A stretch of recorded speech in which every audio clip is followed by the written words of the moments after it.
Assalamualaikum warahmatullahi wabarakatuh. Hamdan wa syukran lillah. Salatan wa salaman li Rasulillah sallallahu alaihi wasallam. Amma ba'd. Selamat bertemu kembali anak-anakku soleh dan solihah kelas 5. Alhamdulillah setelah kalian libur 2 pekan kemarin, kita dipertemukan kembali oleh Allah dalam pembelajaran. Meskipun pembelajaran kita masih dalam situasi corona, jadi pembelajarannya masih daring, online, di rumah. Namun mudah-mudahan kami berharap kalian senantiasa sabar dan ikhlas dengan kondisi sekarang ini. Baik anak-anakku, tidak berpanjang kalam, pelajaran kita, pertemuan kita ini insya Allah pelajaran fikih ya, dimana pelajaran fikih kita sudah masuk di pelajaran 3 ya, sudah masuk di pelajaran 3. Pelajaran 3 ini yaitu materinya tentang kurban. Silakan kalian buka buku paketnya, pelajaran 3 tentang kurban ya.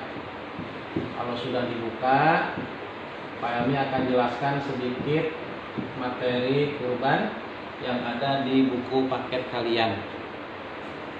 Anak-anakku sekalian, terkait dengan kurban ini, yang pertama, kurban itu adalah merupakan amalan sunnah. Amalan sunnah yang sangat disukai oleh Rasulullah, sangat disukai oleh Allah Subhanahu wa taala. Ya. Yang kedua, kurban ini merupakan sarana ibadah. Sarana ibadah kepada Allah Subhanahu wa taala. Kemudian kurban ini yang ketiga merupakan bentuk kepedulian sosial. Bentuk kepedulian sosial seorang muslim kepada muslim yang lain. Pada muslim yang lain. Ya. Dimana ketika kita berkurban, kita bisa berbagi dengan muslim yang lain. Kemudian yang keempatnya, kurban ini adalah merupakan atau sebagai tanda syukur. Tanda syukur kita kepada Allah Subhanahu wa taala, di mana di tahun ini kita bisa melaksanakan kurban atas rezeki yang telah Allah berikan kepada kita semua, ya. Jadi sekali lagi 4 poin ini terkait dengan kurban kalian ingetin. Jadi yang pertama, kurban merupakan amalan sunnah yang sangat disukai oleh Allah dan Rasulnya. Yang kedua, merupakan sarana ibadah kepada Allah. Yang ketiganya, merupakan bentuk kepedulian sosial seorang muslim kepada yang lainnya. Kemudian yang keempat adalah sebagai tanda syukur kita atas rezeki yang telah Allah berikan. Selanjutnya anak-anakku sekalian, terkait materi fikih ini kalian bisa buka di halaman 46 ya. Di halaman 46 nih, kami kasih garis sini, halaman 46. Jadi yang akan kami sampaikan sekarang dari mulai 1, pengertian kurban. Nah, pengertian kurban. Kurban ini, nah ini ya, kurban ini berasal dari bahasa Arab. Dari bahasa Arab, koruba, yakrubu, kurbanan. Kalian bisa buku paket. Berasal dari bahasa Arab, koruba, yakrubu. Sini lagi nih, kurbanan. Nah gitu. Yang artinya mendekatkan.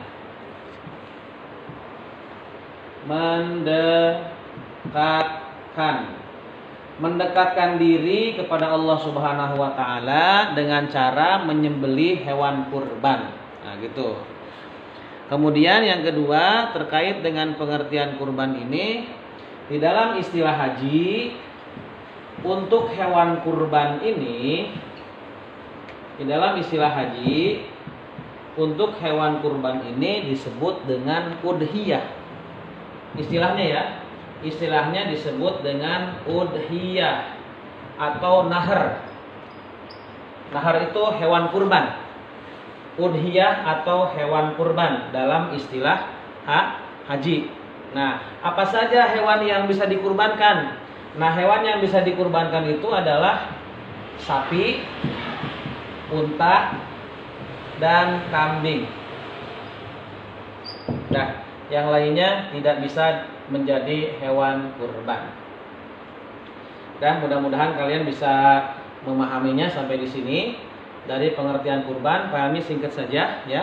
Untuk lebih jelasnya kalian baca lagi dari ketentuan kurban dan lain sebagainya.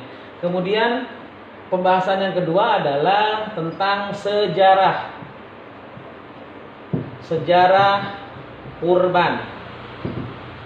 Sejarah kurban ini kita tahu berawal dari kisah dua orang manusia pilihan Allah, yaitu Nabi Ibrahim dan Nabi Ismail.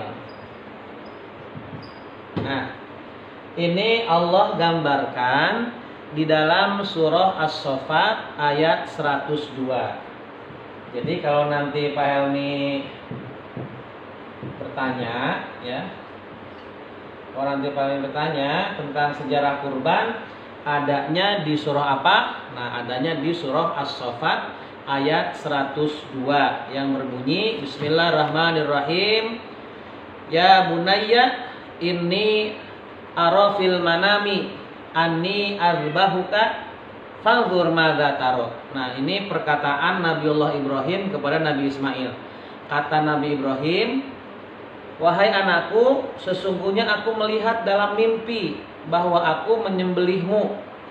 Fanzur madza taro, maka pikirkanlah apa pendapatmu.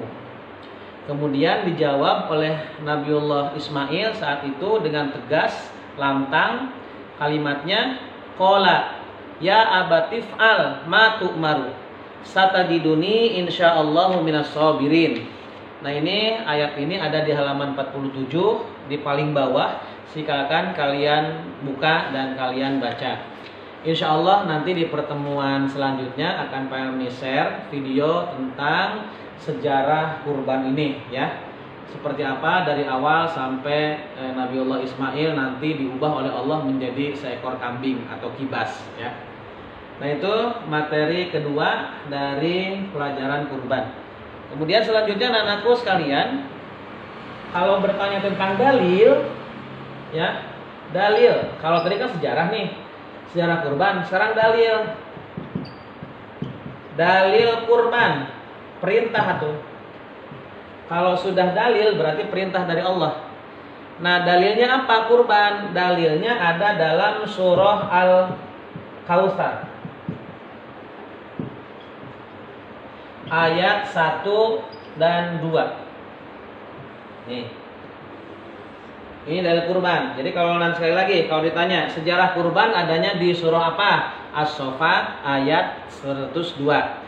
Kalau ditanya perintah kurban, dalil kurban adanya di surah Al-Kautsar ayat 1 dan 2 yang berbunyi Bismillahirrahmanirrahim. Inna a'tainakal kautsar. Ayat 1-nya. Ayat 2-nya fasholli lirabbika wanhar. Fasholli maka sholatlah kamu lirabbika karena Tuhanmu, wanhar dan berkurbanlah. Nah, itu kalimatnya wanhar dan berkurbanlah. Kemudian masih di materi kurban kalian ya. Sekarang waktu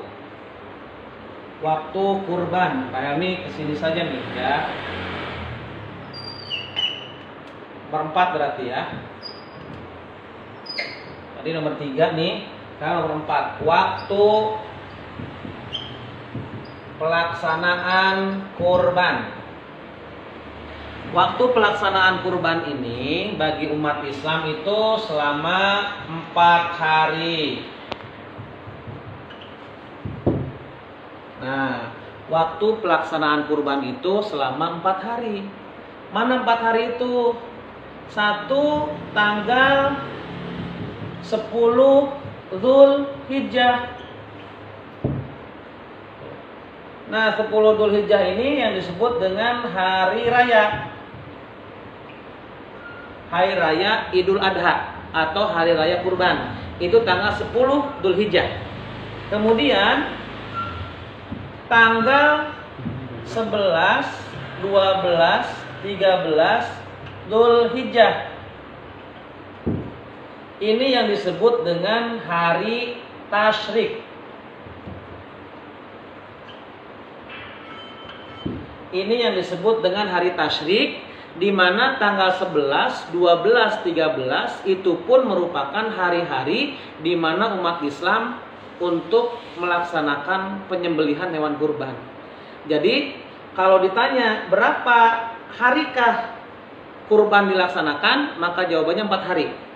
Ya, dari mulai tanggal 10 Dzulhijjah, 11, 12 dan 13 Dzulhijjah. Kalau 10 Dzulhijjah disebut dengan hari raya Idul Kurban. Kalau 11, 12, 13 Dzulhijjah disebut dengan hari tasyrik. Maka 4 hari ini haram untuk berpuasa. Kenapa haram? Untuk menikmati daging kurban. Selama 4 hari itu habisin daging kurban itu, ya. Nah, itu sekali lagi, kalau ditanya berapa harikah? 4 hari. 10, 11, 12, 13 Dzulhijjah. Itu yang disebut dengan hari-hari di mana seorang muslim melaksanakan penyembelihan hewan kurban. Anak-anakku soleh dan solihah kelas 5A, sepertinya untuk pertemuan kita di fikih ini cukup sampai 4 materi saja, ya, dari mulai pengertian kurban. Silakan kalian diulangi lagi videonya nanti. Kemudian yang kedua sejarah kurban. Kemudian ketiga dalil kurban. Dan yang keempat adalah waktu kurban. Insya Allah di pertemuan selanjutnya masih ada materi tentang hukum kurban. Kemudian syarat dan ketentuan kurban. Dan yang terakhir larangan bagi orang yang akan melaksanakan kurban. Insya Allah nanti di pertemuan selanjutnya. Alhamdulillah, kami tutup dengan kalimat hamdalah. Pertemuan fikih ini mudah-mudahan kita diberikan ilmu yang manfaat oleh Allah Subhanahu wa taala. Terus berdoa kepada Allah, mudah-mudahan coronanya cepat hilang, ya, bersabar dan ikhlas. Mudah-mudahan juga kita secepatnya bisa belajar di sekolah tercinta kita, Sabilus Salam. Terima kasih. Selamat belajar dan selalu semangat untuk belajar di rumah bersama keluarga. Allahu Akbar. Assalamualaikum warahmatullahi wabarakatuh.